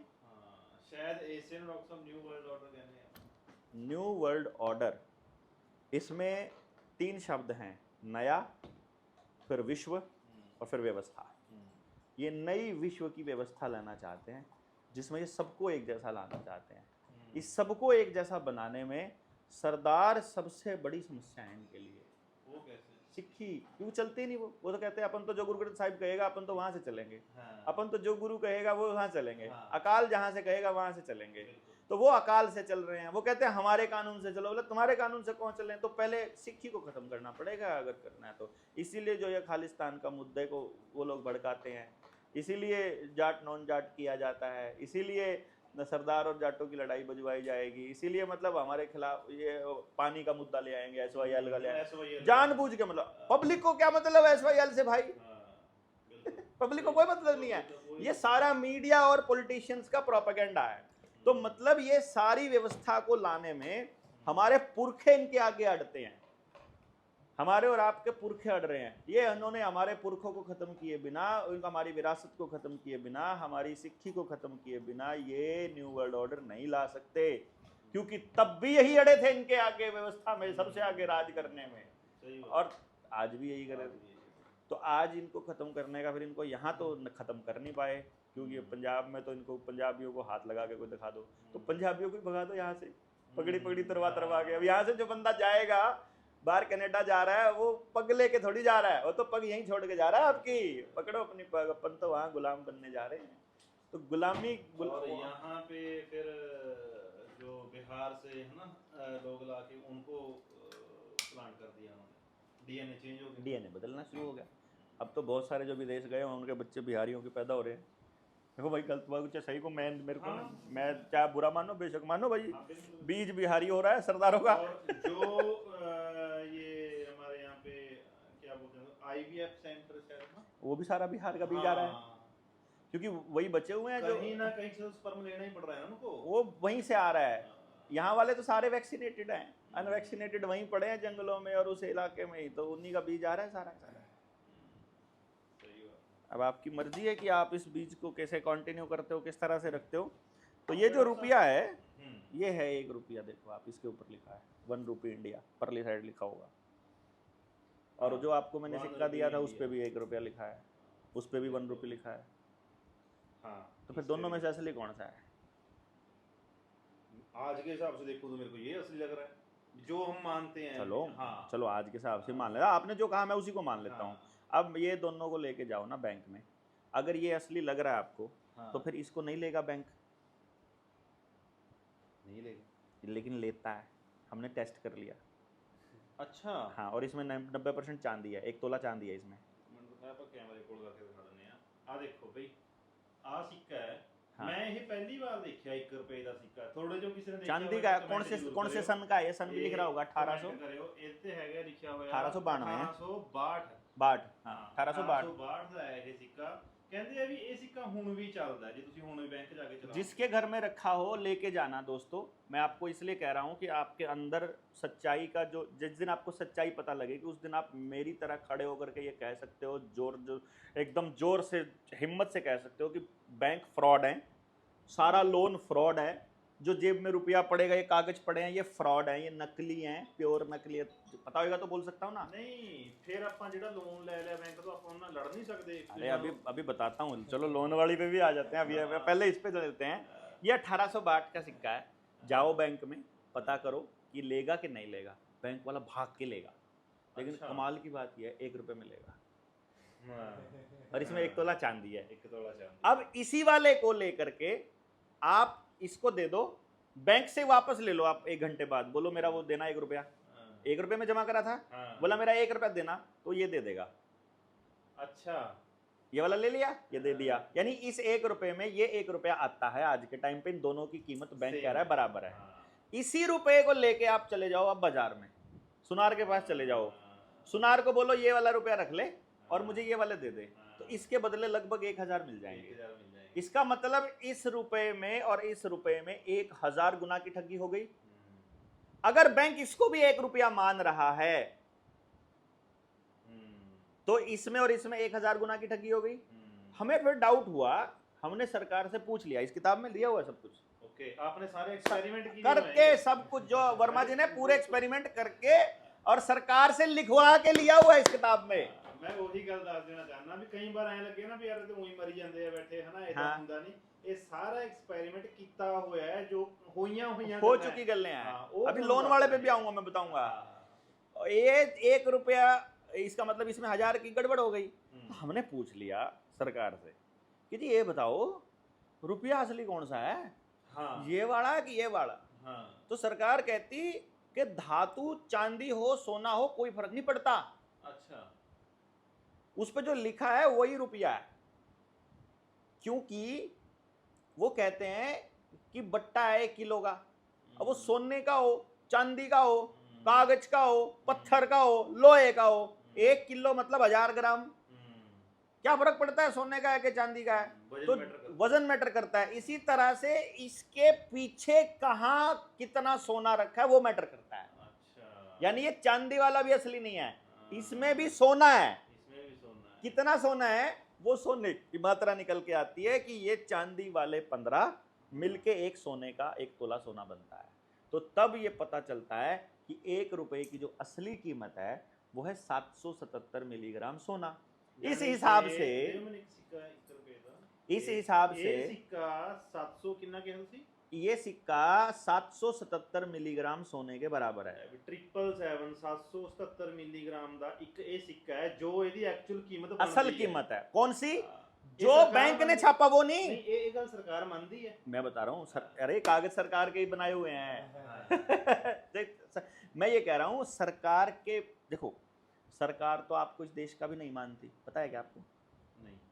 नहीं पता ना। ਉਹ ਤਾਂ ਆਧਾਰ ਕਾਰਡ ਤਾਂ ਲਿਖ ਕੇ ਦਿੰਦੇ ਆ ਵੀ ਇਹ ਤੁਹਾਡਾ ਇਹ ਪਛਾਣ ਪੱਤਰ ਤੁਸੀਂ ਇੰਡੀਆ ਦੇ ਹੈਗੇ ਹੋ, ਪਾਸਪੋर्ट ਤੇ ਲਿਖਿਆ ਹੁੰਦਾ। दिखाना जरा आधार कार्ड। क्या बात करते हो यार, क्या झूठ बोलते हो यार आप, मेरे सामने बैठ के झूठ बोल रहे हो। आधार कार्ड दो भाई फटाफट, तो तुम लोगों को पता लगे सरकार की चोरी का, ठगी का। देखो कहाँ लिखा है आप भारत के नागरिक हो, इसके हिसाब से मेरा आधार मेरी पहचान, गवर्नमेंट पहचान है ये आपकी। हाँ, पहचान का मतलब फोटो लगा दिया हाँ, इसका आगे, आइडेंटिटी कार्ड है। और भी लिखा है कुछ ना कुछ इस पे, नीचे कुछ और लिखा है क्या? भारतीय विलक्षण पहचान अथॉरिटी, मेरा आधार मेरी पहचान, गवर्नमेंट ऑफ इंडिया, बस ये लिखे। हाँ जी, हाँ जी। कोई और आधार कार्ड हो पुराना नया कुछ हो बताओ। इस पे किसी आधार कार्ड पे ऐसा लिखा हुआ है स्पष्ट, ये आपका नागरिकता पहचान पत्र नहीं है। हाँ ये मैं पढ़िया है, पढ़िया है ना, इससे पहले वाले पे था वो। सिर्फ पहचान पत्र है। हाँ, अपने देश के नागरिकता का प्रूफ नहीं है ये आपकी कि आप इस देश के नागरिक हो, ये नहीं है, सिर्फ पहचान के लिए है कि जो ये नाम राजिंदर सिंह लिखा है ये फोटो राजिंदर सिंह का है। जिसने ये Aadhaar card, driving licence, PAN card, voter card बनवा लिया वो इस देश का नागरिक नहीं है। क्यों? वो इस कंपनी का मालिक, वो इस कंपनी का नौकर हो गया, इस कंपनी का, ये कंपनी उसकी मालिक हो गई, मतलब अच्छा, इस कंपनी की पूंजी हो गया, वो उसने सरेंडर कर दिया। इस देश का असली मालिक वो है जिसके पास कोई कागज नहीं है। फिर निहंग सिंह पे आ जाओ, निहंग सिंह पे है कोई कागज? है निहंग सिंह पे कोई कागज नहीं है, कोई ड्राइविंग लाइसेंस, कोई वोटर कार्ड, कोई आधार कार्ड, है कोई कागज? इसीलिए उनकी औकात नहीं है पूछने, क्योंकि वो असली मालिक है इस धरती का। निहंग इस धरती का असली मालिक है, और वही आदमी इस धरती का असली मालिक हो जाएगा जो इन कागजों को छोड़ देगा। आई बात समझ में? ये नॉलेज है उनके पास, ये नॉलेज है उनके पास, इसीलिए उनको पूछने की औकात नहीं है किसी की, इसीलिए उनका एटीट्यूड भी इतना हाई होता है। हाँ, और इसीलिए बंदी सिखों वाला खेल और दूसरा खेल, अभी ये लोग, ये आंदोलन चल रहा है ना, ये जो बंदी सिखों को छुड़ाने के लिए, ये हमारे यहाँ बैठे हैं इसका अंत बता दूं? इसका अंत ये है कि किसी दिन बहुत बड़ा कट करा जाएगा, सरकार की मदद से करा जाएगा, सरकार खुद मदद करेगी और उस कट में कोई हिंसा कराई जाएगी और पूरी दुनिया में सिखों के खिलाफ नफरत फैलाई जाएगी, ताकि जो निहंगों का जो वो एटीट्यूड है उस एटीट्यूड को गिराया जाए। जो किसान आंदोलन में वहाँ मीडिया के थ्रू कराया गया था, उसका प्लेटफॉर्म नहीं बन रहा, इसलिए ये धरना इतने लंबे समय से चल रहा है। जिस दिन इनको निहंगों के ऊपर अटैक करने का वैसा ही बहाना चाहिएगा जैसा इंदिरा गांधी को चाहिए था, उस दिन ये होगा। इसीलिए बोल रहा हूँ, समझ ही समाधान है। जिस दिन आपको पता लग गया तेरे की वो ये यहाँ पे बंदी सिखों का धरना चला हुआ है, ये लोग गांव-गांव जा करके अपनी असलियत क्यों नहीं बताते कि तुम मालिक हो इस धरती के? और क्या वो पड़े अंदर, क्या उनको कोई तकलीफ थोड़ी ना है? निहंग को कोई तकलीफ नहीं होती भाई, नहीं। परमात्मा के बंदे को कभी कोई तकलीफ नहीं होती। हमको पता है, हमने जेल भी खाई है, हमने लठ भी खाए हैं, हमें उल्टा लटका के भी पीटा, नहीं तकलीफ होती। जब परमात्मा ध्यान में होता है कुछ नहीं पता चलता कौन मार रहा है, क्या हो रहा है। शरीर पे दर्द हो रहा होता है, उसके लिए चिल्ला रहे होते हैं, मार खत्म होती है, फिर वैसे ही हो जाता है, फिर वैसी हंसी होती है, फिर वही परमात्मा होता है। नहीं होता कुछ भी फर्क पड़ता ना। उसके बदले में समाज से कुछ मांगा हमने कि तुम्हारे लिए मरे, तुम्हारे लिए खाए। इसलिए ये जो रुपया है, इस रुपये में मौजूद सोने की मात्रा ही असल रुपया है। यानी जो आप कमाते हो ना, मैं ये कह रहा हूँ कि जो आपने मेहनत करी, जो आपने उस अनाज की जो कीमत रखी, वो अनाज ऊर्जा स्टोर करता है और सोना भी ऊर्जा स्टोर करता है। सोने में भी ऊर्जा है और अनाज में भी ऊर्जा है। लेकिन अनाज और सोने की ऊर्जा में क्या फर्क है कि अनाज की जो ऊर्जा है वो धीरे धीरे क्षीण हो जाती है, यानी अनाज खराब हो जाता है, उसको ऐसा बोलेंगे। सोने की ऊर्जा क्षीण नहीं होती, उसमें ऐसे की ऐसे रहती है। इसीलिए हमें कोई ऐसी चीज चाहिए थी जो ऊर्जा के बराबर ऊर्जा का स्टैंडर्ड बना सके कि 1 रुपए में पहले थोड़ी 1 रुपए में इतना ही अनाज आता था। पहले तो 1 रुपए में 1 बोरी, 2 बोरी, 3 बोरी अनाज आ जाता था। तो 3-4 बोरियों में उतनी ही ऊर्जा है सूरज और प्रकृति की जितनी 1 ग्राम सोने में है, 1 रुपए के सोने में है। आई बात समझ में? तो जितना 1 तोला सोने में अनाज आता है, जितना 1 तोला सोने में तेल आता है, जितना 1 तोला सोना में बाकी चीजें आती हैं, उतनी ही ऊर्जा उस 1 तोला सोने को बनाने में और उसमें स्टोर है और उतनी ही उस चीज में स्टोर है। ये असली मापक है किसी भी ऊर्जा का। ये कागज के टुकड़े मापक नहीं हैं, ये नकली हैं। इसीलिए हमने बैंकों के ऊपर आवेदन लगा दिए, लगभग 2000 आवेदन। अच्छा। और उन आवेदनों में हमने पूछ लिया बैंकों से कि यार तुमने हमसे कॉन्ट्रैक्ट तो किया था रुपए का कि तुम हमें रुपया दोगे, तो लोन मांगा हमने 6 लाख रुपए का, उस पर तो लिखा हुआ 6 लाख रुपए, तुमने दिए हमको बैंक वाले नोट, ये तो रुपए नहीं है, रुपया तो गोल्ड होता है। तो तुमने हमको दिया 6 लाख रुपए के नोट, इस नोट में और रुपए में बहुत अंतर है। जितना मेरा 100 रुपए में सोना आता है उतना तुम्हारे 6 लाख रुपए के नोट में आता है। तो जितना सामान तुम्हारा 6 लाख में आता है उतना मेरा 100 रुपए में आ रहा है। इसका मतलब बल्कि 6.5-7 लाख के करीब हो गया अब तो, जो सोने का रेट बढ़ा ना, अब लगभग 7 लाख हो गया है। तो आज का जो 7 लाख रुपए के बैंक नोट और भारत के 100 रुपए बराबर है। हमने बैंकों को चिट्ठी लिख दिया कि मैं जो कमाता हूं ना वो भारतीय रुपया कमाता हूं। सही बात है। तुमने हमको अंग्रेजों वाले नोट दिए हैं भारतीय रिजर्व बैंक के, पहले तो ये बता दो कि तुमने हमें रुपए कब दिए। अगर तुमने रुपए नहीं दिए तो जो तुम्हारा मेरा कॉन्ट्रैक्ट था वही वैलिड नहीं है, क्योंकि पहले नंबर पे वही गलत हो गया कि जिस चीज का प्रॉमिस था तुमने हमको वो नहीं दिया। तुमने डिजिट ट्रांसफर किए, उसमें सामान लेके आया, मैं गाड़ी लेके आया, मैं घर लेके आया, सरिया लाया, सामान लाया, कुछ लाया, लेकिन वो मैं उतने रुपए का नहीं लाया भाई। जितना तुम्हारे 7 लाख में सामान आता है उतना मेरे 100 रुपए के सोने में आता है। तो अब मैं तुम्हें असली रुपए में भुगतान करना चाहता हूं, तो 7 लाख रुपए का भुगतान 100 रुपए के चेक से होता है कि हमारे खाते से असली 100 रुपया निकाल लेना, क्योंकि मैंने जो जमा किया हुआ है वो रुपया जमा कराया है, मैंने अपनी ऊर्जा लगा के जमा कराई है, भले ही तुम नोट में जमा कर रहे हो। बैंक बोलते ही नहीं कुछ भी, बोलते तुम चुप रहो। अभी हमारे पास अच्छा। अभी आरबीआई से और पीएमओ से हमारे पास चिट्ठी आई हुई है, हमें 5000 आदमियों के पते दे दो, नाम पता, आप अपना नंबर दे दो, जितना पंजाब में किसान कर्जदार है, किसी का मकान कुड़की होने वाला है, किसी की ज़मीन जाने वाली है, किसी बिल्कुल सत्यानाश होने वाला है ना, किसी ने मदद नहीं करी ना, कोर्ट नहीं आया, डीआरटी नहीं आया, तहसीलदार नहीं आया, वो नहीं आया, कोई नहीं आगे आया ना, अब तो बिल्कुल एंड पॉइंट पे होना। अब आप अपना नंबर दे देना, अब वो आपसे संपर्क कर लें, जितने लोग संपर्क करें आप उनकी लिस्ट हमको दे देना 25 तारीख से पहले पहले, इस 25 अप्रैल से पहले पहले जो आप दे दोगे, उन सबका अगर मकान नीलाम हो जाए तो मुझे कह देना, एक भी आदमी का। ਇਹ ਗੱਲ ਧਿਆਨ ਚ ਰੱਖਿਓ, ਜੇ ਤੁਹਾਡਾ ਮਤਲਬ कोई गलत काम नहीं करना, कोई सुसाइड कुछ नहीं करने की जरूरत किसी को भी। ਮਤਲਬ ਸਿਰੇ ਤੇ ਲੱਗਿਆ ਹੋਇਆ ਕੰਮ ਹੈ ਤੁਹਾਡਾ, ਕੁਰਕ ਹੋਣ ਵਾਲੀ ਹੈ ਜ਼ਮੀਨ ਦੀ, ਜ਼ਮੀਨ ਪਲਾਜੋ ਹੋ ਗਈ ਹੈ, ਜਾਂ ਤੁਹਾਡਾ ਕੁਝ ਵੀ ਹੈ ਨਾ ਐ ਹੋਣ ਵਾਲਾ ਹੈ ਵੀ ਹੁਣ ਲੋਨ ਦੇ ਨਹੀਂ ਸਕਦੇ, ਬੈਂਕ ਵਾਲੇ ਘਰ ਆ ਕੇ ਜਿੰਦਾ ਲਾ ਦੇਣਗੇ, ਤਾਂ ਤੁਸੀਂ ਸਾਨੂੰ ਆਪਣਾ ਜਿਹੜਾ ਕੰਟੈਕਟ ਦਿਓ, ਅਸੀਂ ਡਾਕਟਰ ਸਾਹਿਬ ਨਾਲ ਗੱਲ ਕਰਾਂਗੇ, ਇਹ ਤੁਹਾਡਾ ਮਕਾਨ ਕੁਰਕ ਹੋਣ ਤੋਂ ਬਚਾ ਲੈਣਗੇ। ਤੇ नंबर बोल दो आप अपना। हाँ नंबर है, मेरा नंबर हैगा 9211420001, ਸਕਰੀਨ ਤੇ ਫਲੈਸ਼ ਵੀ ਹੋ ਜਾਊਗਾ, ਤੁਸੀਂ ਇਹ ਗੱਲ ਸਾਡੇ ਨਾਲ ਕਰ ਸਕਦੇ ਹੋ, ਅਸੀਂ ਡਾਕਟਰ ਸਾਹਿਬ ਤੱਕ ਤੁਹਾਡੀ ਗੱਲ ਪਹੁੰਚਾਵਾਂਗੇ। ਤੇ लिस्ट देनी है, आपने नाम देना है, आपका फोन नंबर देना है, आप कहाँ से हो वो देना है, और जो आपके पास चिट्ठी आई हुई है नीलामी की कि घर नीलाम हो जाएगा इस तारीख में, वो चिट्ठी की कॉपी देनी है। आप वो प्रिंट निकाल के मुझे दे दो। उस जो लिस्ट आप मुझे दोगे, 31 मार्च को हम 31 अप्रैल को हम लोग जाएंगे, वित्त मंत्रालय का आएगा, किसी भी व्यक्ति का घर नीलाम नहीं होगा। अच्छा, एक भी आदमी का नहीं होगा। देख लो बड़ी कागज, देखो देखो गुंडागर्दी की लड़ाई तो लड़नी पड़ेगी समाज को, कागज की लड़ाई हम लड़ेंगे, कागज की लड़ाई अपने पास है, और जो बिल लिखने को देंगे, करने को देंगे, यहीं बुलाएंगे आप आ जाना, और वहीं से मिलके फिर आगाज कर देंगे लड़ाई का।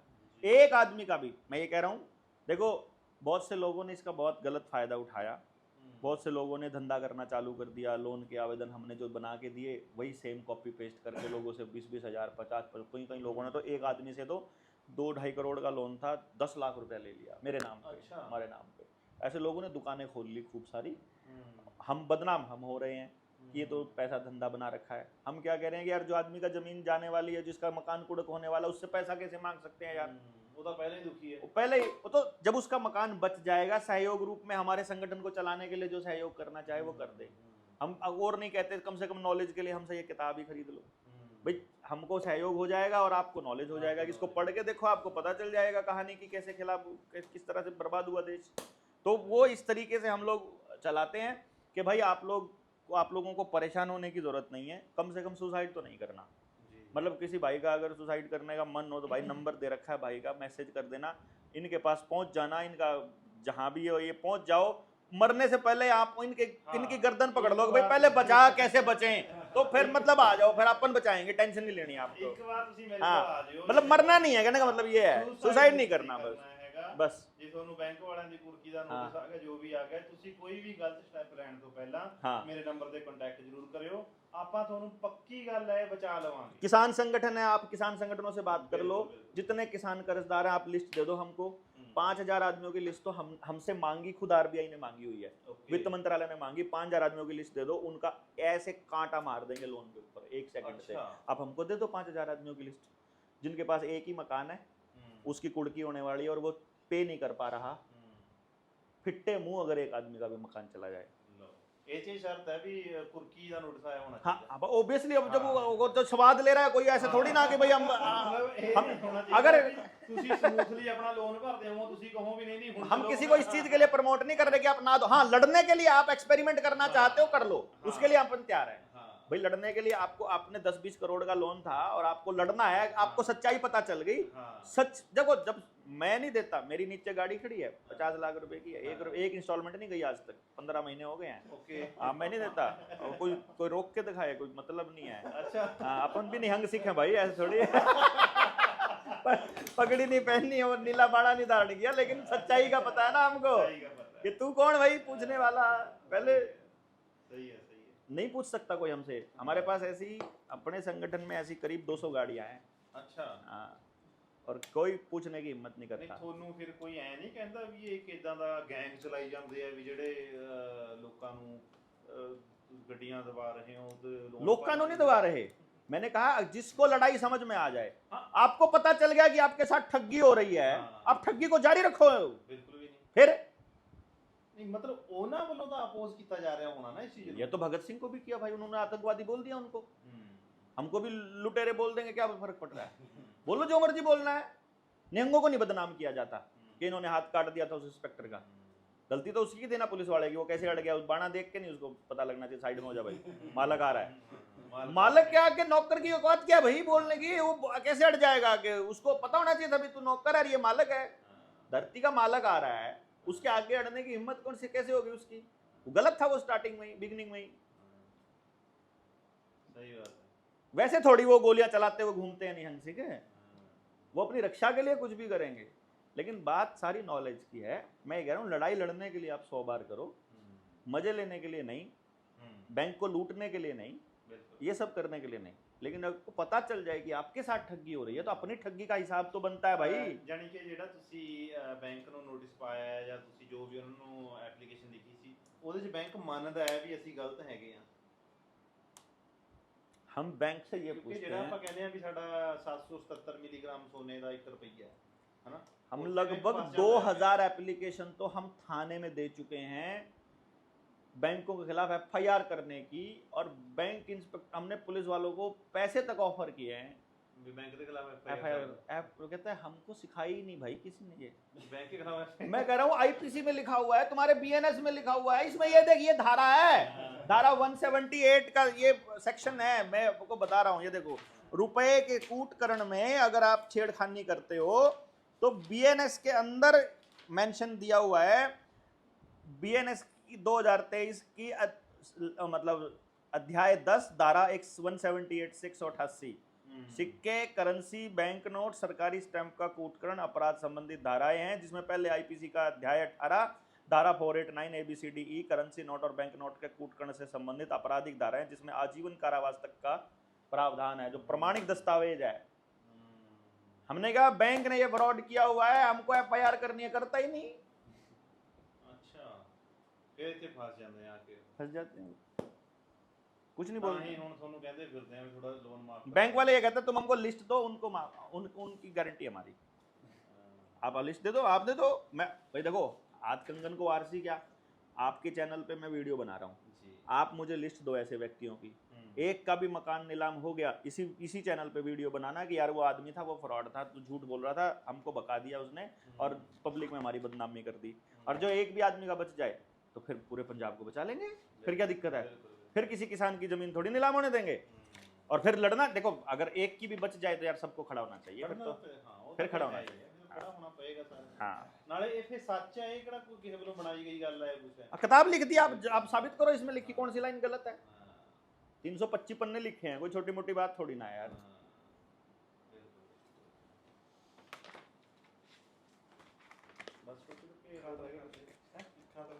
खत्म कर दो, खत्म कर दी, होगी खत्म, मेमोरी खत्म होगी, बैटरी खत्म होगी, चलो करो फिर। ਚੱਲੇ ਫਿਰ ਲਾਸਟ ਨਾ।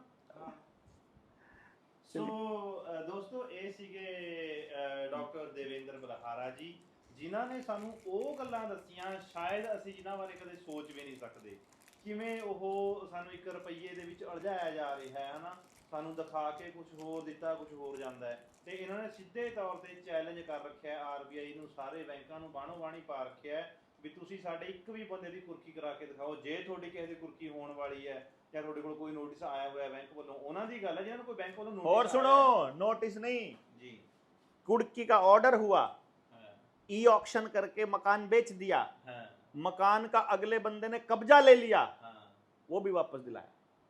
अच्छा, ऐसे भी 4-5 केस हैं, ऐसे भी 4-5 केस हैं। ਜੇ ਕੋਈ ਸੁਣਦਾ ਹੋਵੇ ਮੇਰਾ ਵੀਰ ਭਰਾ, ਕੋਈ ਇਦਾਂ ਦਾ ਕੇਸ ਵੀ ਹੋਏ ਨਾ, ਤੁਹਾਡਾ ਮਕਾਨ ਕੁਰਕ ਹੋ ਗਿਆ, आपके पहली कंडीशन ये है कि आपके पास एक ही मकान होना चाहिए, आपके पास एक ही मकान था और वो भी बैंक ने ऐसे फ्रॉड करके लूट लिया। ਇਹ ਚੀਜ਼ਾਂ ਦੀ ਕੰਡੀਸ਼ਨ ਹੈ, ਤੁਹਾਡੇ ਕੋਲ ਇੱਕੋ वो कंडीशन इसलिए है क्योंकि वो नॉलेज फिर वहीं आके आता है कि भाई हर आदमी का जीने का अधिकार है वो, और आपने अपने फ्रॉड के चक्कर में इसका ये जीने का अधिकार छीन लिया। आपके पास 2-3 मकान है, इसका मतलब आपने किसी के हिस्से का लूटा हुआ है। क्योंकि प्रकृति आपकी जरूरत के मुताबिक तो जरूर देती है, लेकिन आपकी लालच का भरपाई नहीं करती है। तो अगर आपके पास 2-3 मकान और उसमें से एक चला गया, फिर हमारी जिम्मेदारी नहीं है। आपके पास एक ही मकान था और वो बैंक अगर लूट रहा है, फिर आ जाओ, फिर लड़ते हैं, फिर उसकी क्या औकात है। ਇਹ ਚੀਜ਼ਾਂ ਹਨਾ ਹੋ ਗਈਆਂ ਜਿਹੜੀਆਂ, ਤੇ ਇੱਕ ਨਿਹੰਗ ਸਿੱਖਾਂ ਬਾਰੇ ਕਿੰਨਾ ਸੋਹਣਾ ਇਹਨੇ ਦੱਸਿਆ ਵੀ ਉਹਨਾਂ ਕੋਲ ਕਿੱਡਾ ਸੋਹਣਾ ਐਟੀਟਿਊਡ ਹੈ ਤੇ ਉਹਦੇ ਵਿੱਚ ਕੀ ਤਾਕਤ ਕੰਮ ਕਰਦੀ ਹੈ, ਉਹ ਕਿਉਂ ਇੰਨੀ ਚੜ੍ਹਦੀ ਕਲਾ ਦੇ ਵਿੱਚ ਫਿਰਦੇ ਹੁੰਦੇ ਆ, ਉਹਨੂੰ ਹਰ ਚੀਜ਼ ਆਪਣੀ ਕਹਿੰਦੇ ਹੁੰਦੇ ਆ ਵੀ ਇਹ ਸਾਡੀ ਆ, ਅਸੀਂ ਮਾਲਕ ਆ। हाँ, ਹਰ ਚੀਜ਼ ਦੇ ਮਾਲਕਾਨਾ ਹੱਕ ਜਤਾਉਂਦੇ ਆ। तो वही तो कहना, धरती का मालिक है भाई। ਕਿਸੇ ਦੇ ਵਿੱਚ ਇਹ ਤਾਕਤ ਨਹੀਂ ਵੀ ਉਹਨਾਂ ਨੂੰ ਕੋਈ ਰੋਕ ਦੇਵੇ। ਉਹਦੇ ਪਿੱਛੇ ਇੱਕ ਵੱਡੀ ਸਾਇੰਸ ਕੰਮ ਕਰਦੀ ਹੈ। ਸਾਡੇ ਗੁਰੂ ਸਾਹਿਬਾਨ ਦਾ ਦਿਮਾਗ ਬਹੁਤ ਵੱਡਾ ਸੀਗਾ, ਉਹਨਾਂ ਨੇ ਇਹ ਚੀਜ਼ਾਂ ਸਾਨੂੰ ਧੁਰੋਂ ਸਿਖਾ ਕੇ ਭੇਜੀਆਂ ਸੀ। ਬਿਲਕੁਲ। ਸੋ ਇਹਨਾਂ ਚੀਜ਼ਾਂ ਬਾਰੇ ਅੱਜ ਸਾਨੂੰ ਡਾਕਟਰ ਬਲਹਾਰਾ ਉਹਨਾਂ ਨੇ ਦੱਸਿਆ, ਸੋ ਉਹਨਾਂ ਦਾ ਬਹੁਤ ਬਹੁਤ ਧੰਨਵਾਦ ਹੈ। ਦੋਸਤੋ, ਤੁਹਾਨੂੰ ਇਹ ਵੀਡੀਓ ਕਿਵੇਂ ਦੀ ਲੱਗੀ ਕਮੈਂਟ ਕਰਕੇ ਜ਼ਰੂਰ ਦੱਸਿਓ। ਨੈਕਸਟ ਟਾਈਮ ਜੇ ਤੁਸੀਂ ਚਾਹੁੰਦੇ ਹੋ ਵੀ ਆਪਾਂ ਫਿਰ ਹੋਰ ਇੱਕ ਇਦਾਂ ਦਾ ਪੋਡਕਾਸਟ ਦਾ ਸੈਸ਼ਨ ਕਰੀਏ ਤਾਂ ਉਹ ਵੀ ਜ਼ਰੂਰ ਦੱਸਿਓ। ਬੜੀ ਜਲਦੀ ਨਵੇਂ ਟੌਪਿਕ ਤੇ ਵੀਡੀਓ ਲੈ ਕੇ ਹਾਜ਼ਰ ਹੋਵਾਂਗੇ। ਸਤਿ ਸ਼੍ਰੀ ਅਕਾਲ। ਸਤਿ ਸ਼੍ਰੀ ਅਕਾਲ ਭਾਈ।